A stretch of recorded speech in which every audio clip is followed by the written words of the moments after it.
Hello दोस्तों, आप सभी का स्वागत है हमारे इस YouTube channel H D creations पर। ये हमारा एक्सेल रिलेटेड 22 ट्यूटोरियल है और इस वीडियो में हम लोग रिवर्स लुकअप के बारे में सीखेंगे। ठीक है, तो चलिए वीडियो को स्टार्ट करते हैं।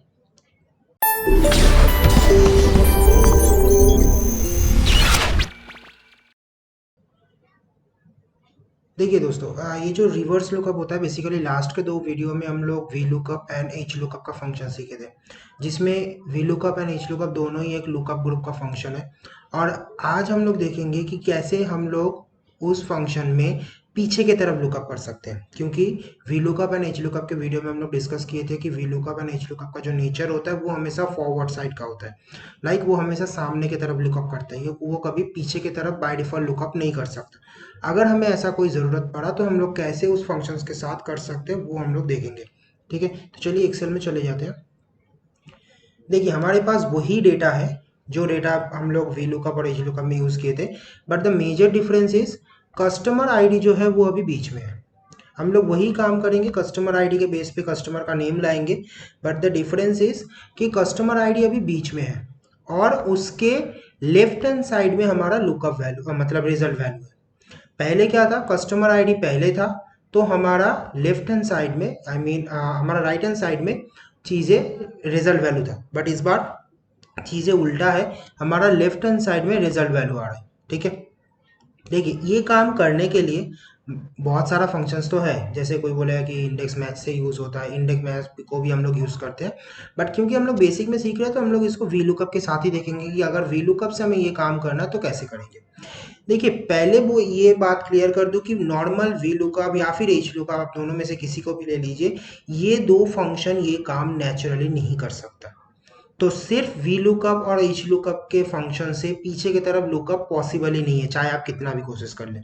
आपको जो रिजल्ट वैल्यू है उसको लुकअप वैल्यू के राइट हैंड साइड में रखना ही पड़ेगा। ठीक है, लेकिन इस पे एक हम लोग काम कर सकते हैं कि V lookup and H lookup का जो फंक्शन है उसके साथ एक और दूसरा फंक्शन को मर्ज कर सकते हैं, जो बेसिकली फंक्शन का नाम है वो है चूज। राइट, चूज का जो फंक्शन है, ये फंक्शन हमें वी लुकअप और एच लुकअप के साथ अगर मर्ज कर दे तब हम लोग वी लुकअप एच लुकअप के साथ ये काम कर सकते हैं। तो चलिए देखते हैं किस तरीके से किया जाता है। देखिए सबसे पहले हमें लिखना है equals to V lookup, lookup value यही होगा हमारा लुकअप वैल्यू।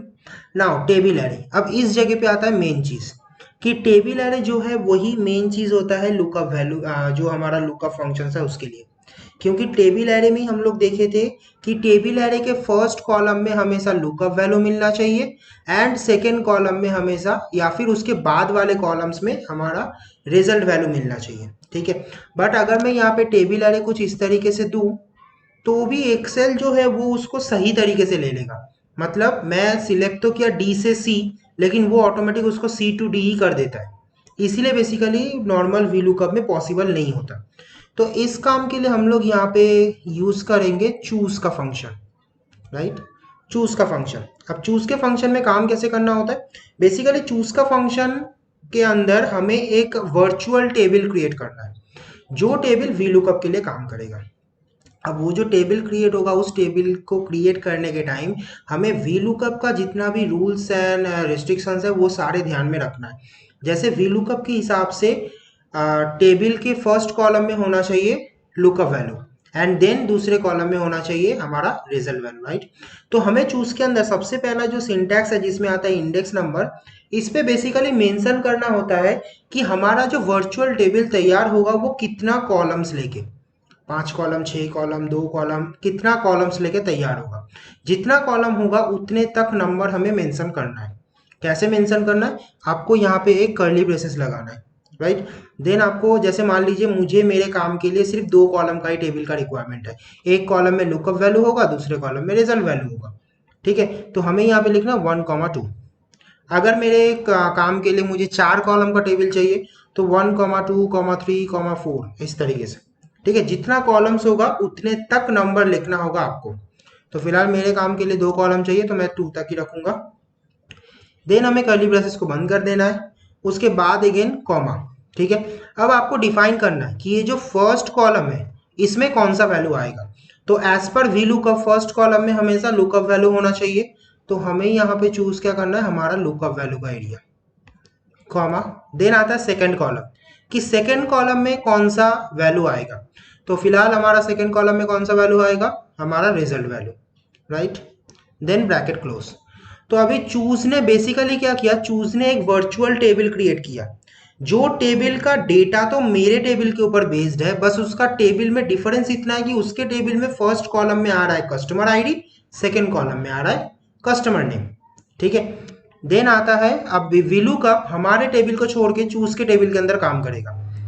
तो चूज के टेबल में कितने नंबर के कॉलम में हमने रिजल्ट वैल्यू को रखा है, सेकंड कॉलम पे, तो यहाँ पे लिखना है 2, 0, ब्रैकेट क्लोज एंड एंटर। देखिए फिर भी यहाँ पे ये जो 14 है, 14 का जो भी नाम है वो नाम आ रहा है। ये काम करने का और भी तरीका है, मैं बार बार बोल रहा हूँ, ऐसा नहीं कि सिर्फ यही एक इकलौता तरीका है, और भी तरीका है। बट VLOOKUP से अगर आप ये काम करना चाहते हैं तो आपको VLOOKUP के साथ चूज को मैच करना पड़ेगा, ठीक है।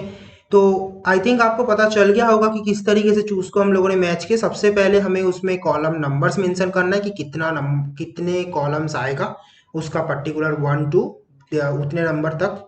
देन कौन से कॉलम नंबर पे कौन सा चीज रहेगा, जैसे फर्स्ट कॉलम में कौन होगा, सेकंड कॉलम में कौन होगा, इस तरीके से हम जितना चाहे इतना वहां पे ऐड कर सकते हैं, कॉमा कॉमा देके, कोई दिक्कत नहीं है, ठीक है। तो ये होता है VLOOKUP के साथ। अगर यही सेम चीज हम लोग HLOOKUP के साथ करने जाएंगे, अगर मैं यहाँ पे लिखता हूँ इक्वल्स टू HLOOKUP, वही डेटा है, lookup value is this, comma, table array choose, जिसके अंदर कर्ली ब्रेसेस में, अभी देखिए चूज HLOOKUP और VLOOKUP में काम तो सेम करता है, बट उसका लिखने का तरीका में थोड़ा सा डिफरेंस है। क्या डिफरेंस है, हम लोग जब पहले लिखे थे तब यहाँ पे 1, 2 लिखे थे, बट इस बार अगर हम लोग 1, 2 लिखेंगे तो ये पॉसिबल नहीं है। अभी हमें लिखना है 1, 2, ठीक है। अब क्यों 1, 2 वो मैं आपको बाद में समझाता हूँ कि 1, 2 क्यों यूज होता है और उसमें क्यों 1, 2। तो बेसिकली आपको HLOOKUP के टाइम चूज के अंदर लिखना है 1, 2 bracket close, comma, right. Then first row में कौन होगा, सेकेंड रो में कौन सा डेटा होगा, तो फर्स्ट रो में होगा लुकअप वैल्यू का डेटा, कॉमा देके सेकेंड रो में होगा हमारा जो रिजल्ट वैल्यू है उसका data, bracket close, then comma again 2, क्योंकि सेकेंड कॉलम का वैल्यू, सेकेंड रो का वैल्यू हमें चाहिए 0 एंड एंटर। देखिए यहाँ पर भी सेम आंसर, ठीक है। तो HLOOKUP के अंदर अगर चूज यूज होता है तो आता है बेसिकली सेमीकोलन, एंड अगर वही चूज हम लोग VLOOKUP के अंदर यूज करते हैं तो आता है कॉमा, ठीक है। तो ये चीज बस आपको ध्यान रखना है। तो इस तरीके से हम लोग VLOOKUP और HLOOKUP के अंदर चूज को यूज कर सकते हैं, करके रिवर्स लुकअप कर सकते हैं। चाहे आपका डेटा कितने भी पीछे क्यों ना हो, कोई फर्क नहीं पड़ता, आप इजीली उसके अंदर से डेटा को यूज कर पाएंगे, ठीक है। अब आते हैं इसका रीजन कि क्यों VLOOKUP के टाइम कॉमा और HLOOKUP के टाइम सेमीकोलन। देखिए बेसिकली इसका रीजन जानने के लिए आपको एक्सेल का जो रेंज का काम करने का तरीका है उसको जानना पड़ेगा। लाइक अगर मैं यहाँ पे कोई एक जगह पे सिंपली ये 4 सेल को लेता हूँ, ठीक है। अब देखिए ये जो 4 सेल है, इस 4 सेल के अंदर 2 कॉलम है, 2 रो है, राइट। तो एक्सेल इसको किस तरीके से डिवाइड करेगा, एक्सेल बेसिकली डिवाइड करता है, पहले ऐसे जाता है, देन ब्रेक होके ऐसे जाता है। अगर मल्टीपल कॉलम्स मल्टीपल रो है तो एक सिंगल रो एक सिंगल कॉलम होगा तो कोई दिक्कत नहीं है, बट अगर मल्टीपल रो मल्टीपल कॉलम होगा तो पहले वो पूरा रो वाइज काम करेगा, देन पूरा एक रो का डेटा को ले लेगा, उसके बाद ब्रेक होके सेकेंड रो में आएगा, ठीक है। तो अगर मैं यहाँ पे इसको लिखता हूँ इस तरीके से, और मैं अगर इसको यहाँ पे इसको अगर एग्जीक्यूट करता हूँ तो आपको दिखेगा कि जो बिल डेट, देन कॉमा देके सेल्स बिल, फिर आता है सेमीकोलन, दिख रहा है यहाँ पे, देखिए कॉमा है, यहाँ पे है सेमीकोलन। तो बेसिकली इसका मतलब ये है कि जब एक्सेल कॉलम को ब्रेक करता है तब एक्सेल यूज करता है कॉमा, और जब रो को ब्रेक करता है तब बेसिकली यूज करता है सेमीकोलन सेपरेशन के लिए। इसीलिए क्योंकि VLOOKUP कॉलम वाइज डेटा के ऊपर काम करता है, इसीलिए उसमें चूज को यूज करने के लिए कॉमा यूज होता है, और क्योंकि HLOOKUP रो वाइज डेटा के ऊपर काम करता है इसलिए उसमें यूज करने के टाइम सेमीकोलन यूज होता है। ठीक है।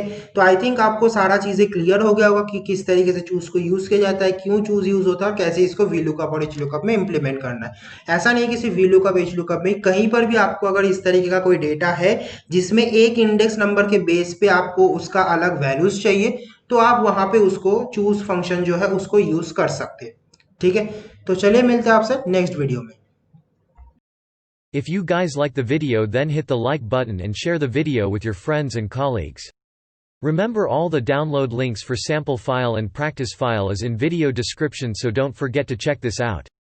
Also, if you are newer in this channel, the subscribe our channel and press the bell icon to get future updates.